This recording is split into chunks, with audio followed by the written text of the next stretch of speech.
Hey everyone, Bob here, Overland Citrus. Welcome to my channel. Today we're going to do a short video probably on the 1 year anniversary of the van and tell you the things that we've done and basically what we don't like and what we do like. So we're going to start off by, I'm going to swing this camera around and show you the mileage that we have.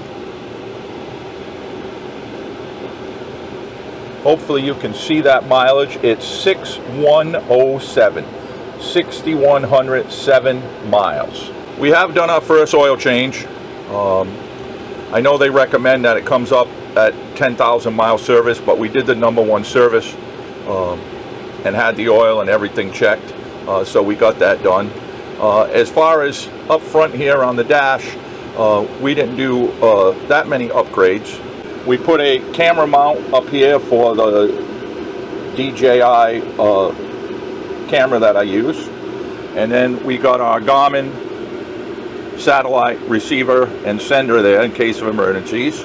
And we did name it Rattle Trap, so we put that on the dash and put an Overland Citrus sticker on the dash, and basically up front here, that's all we did. So we didn't do too much in the back. We just got a sleeping bag, and what we did do is we had some problems with our window treatments. They fell off.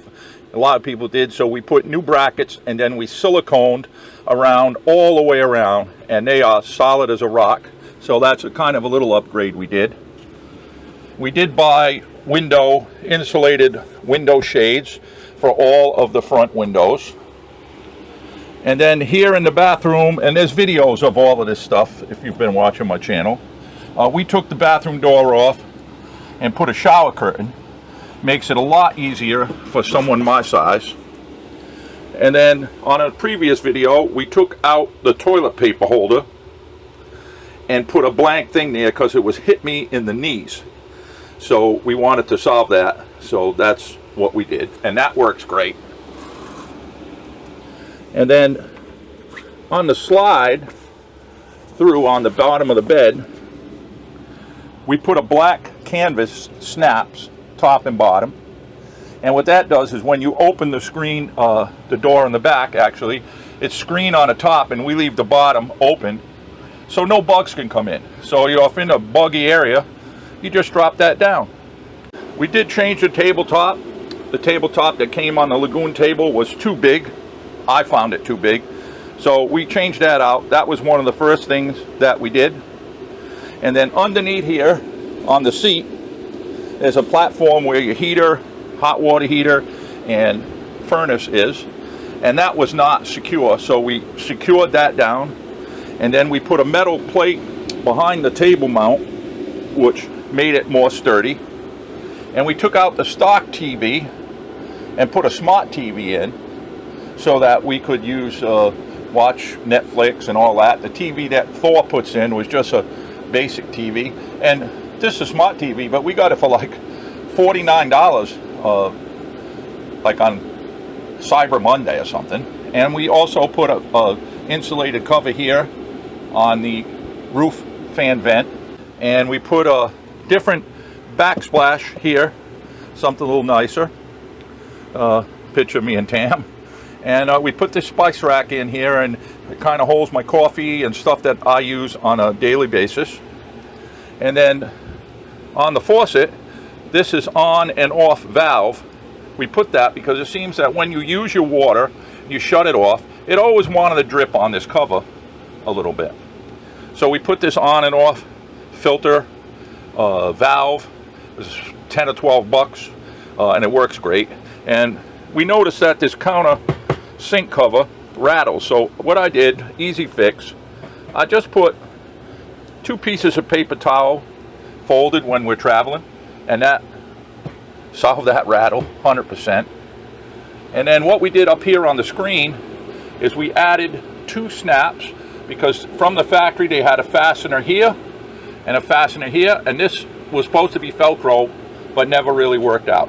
So I added 2 snaps, and that solved that. And when we purchased the van, the screen door, the magnet And if you own one of these, you know it did not work.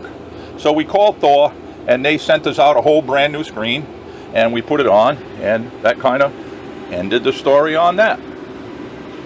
And I put a mirror, just a quick clip mirror, like 10 bucks for Tammy, because these vans, either visor have no mirror at all, and women like to look to see what they look good and how pretty they are. So we put that in, and then we put a high idle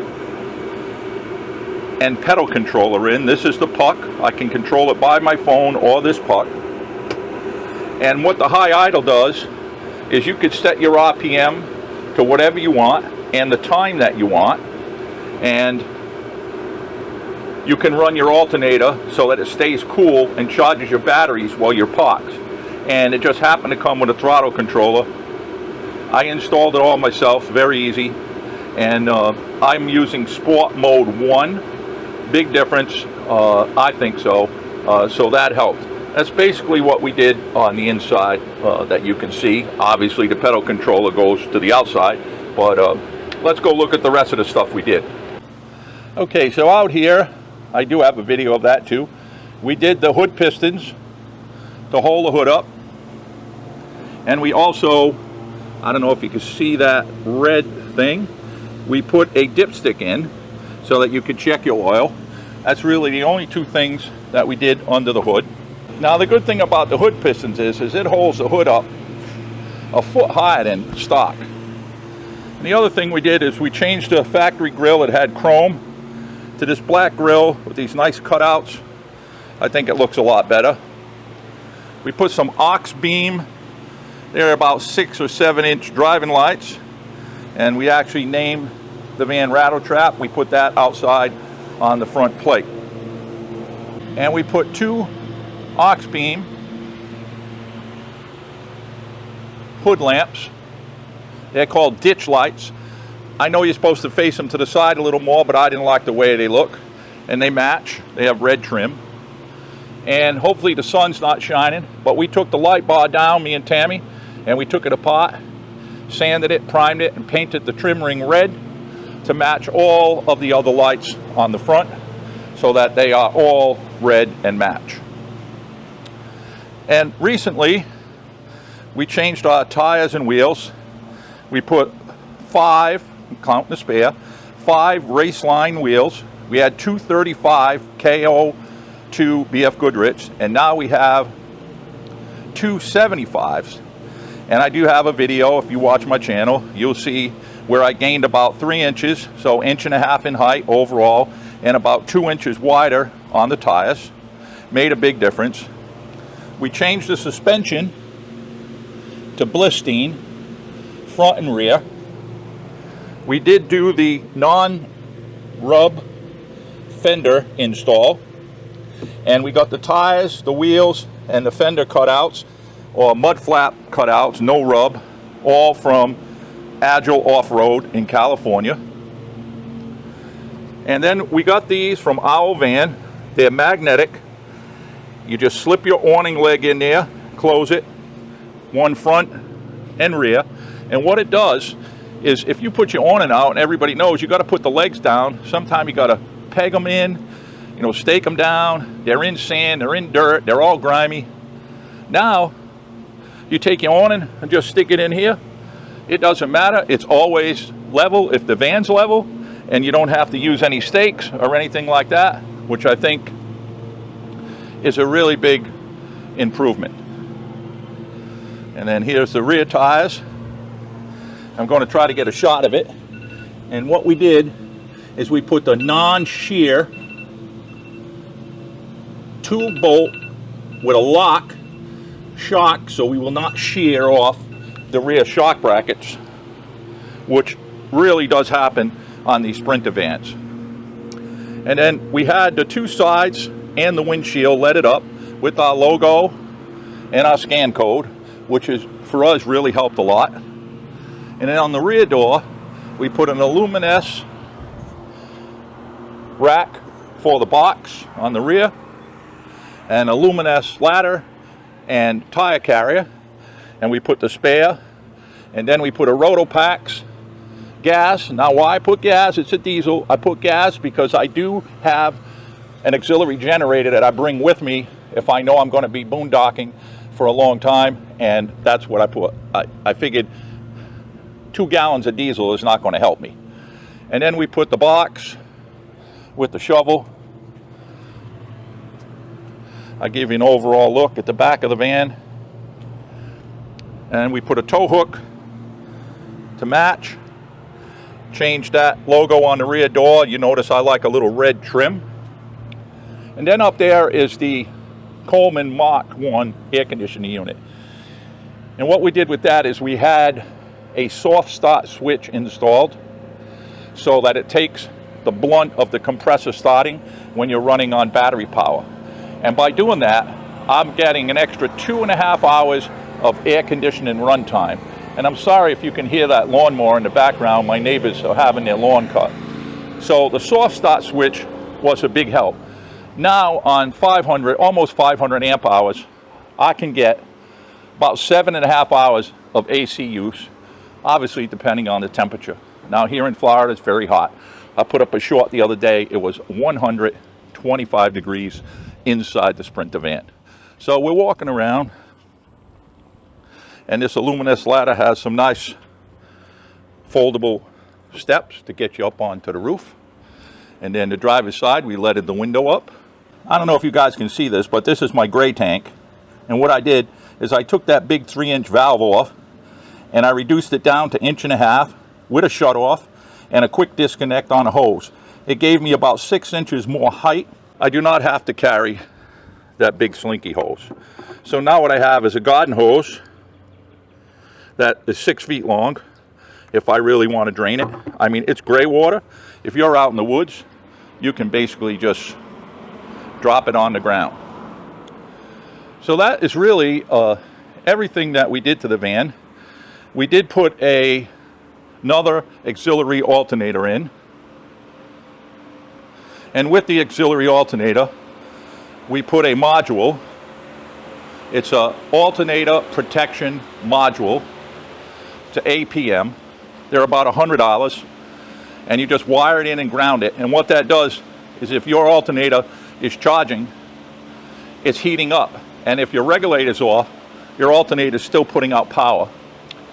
So by grounding it, it takes that power and shoots it over to the ground and neutralizes it. So keeping your alternator cooler, and we're hoping for us that that solves the alternator blowout problem that we've been having and everyone is having. So overall, I don't have anything bad to say about the van. I love the predictive cruise control. I like the way it rides. It rides a lot better with upgraded suspension and bigger tires. Plus, it looks a lot better. And it's been a really great runner. It did have its problems, but if anybody's ever had a camper, they all have problems. Fortunately, I'm pretty handy, and I can repair and do a lot of the stuff myself. So all in all, I don't have anything bad to say about the Mercedes build. The chassis and everything, really top notch. Haven't had any issues at 6,000 miles. Had a bunch of Thor issues, but we took care of 90% of the Thor issues. So if you have any questions or I missed something, please feel free to leave a comment and I will definitely answer you on that. And like I've been saying on a lot of videos, it's just too hot to be out there right now, living in Florida, going anywhere. So we don't have any adventure planned right now until October. We're going to the Overland East in Arlington, Virginia. Hope to see some of you guys there. It's a pretty good event. We went to one last year in Tennessee. This year we're going to the one in Virginia. So we'll continue to put up some kind of videos to keep you guys to know that we're still up and alive and rolling. So I hope you enjoy this. I hope it helps. It's the 1-year review on the Thor Sanctuary 2023 on a 2022 chassis, Thor build out, 4x4, true 4x4. So as I would say, If you haven't subscribed, please do. We'd appreciate it. Press the bell so you'll be notified of our new videos.